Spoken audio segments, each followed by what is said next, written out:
আর না অনেক হয়েছে, অনেক দিন ধরে ভিডিও আপলোড করতে পারতেছিলাম না, তো ভাবলাম যে চলো এবার করতেই হবে, না হলে হবেই না। তো কিছুটা গাজর আর ধনেপাতা নিয়ে এসেছিলাম খেতে, তো এগুলো ধুয়ে পরিষ্কার করে নিয়েছি।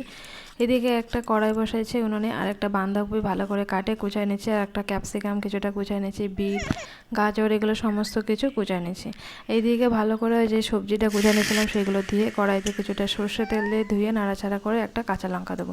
এদিকে একটা রুটি ভালো করে বেলে নেব। আর এদিকে হচ্ছে একটু গোলমরিচ গুঁড়ো, একটু লঙ্কা গুঁড়ো আর একটু জিরে গুঁড়ো দিয়ে ভালো করে নাড়াচাড়া ধনেপাতা দিয়ে নাড়াচাড়া দিয়ে নাড়া দেবো। এদিকে রুটি দিয়ে দেবো, আর তারপরে একটা ডিম ফাটায় দিয়ে দেবো।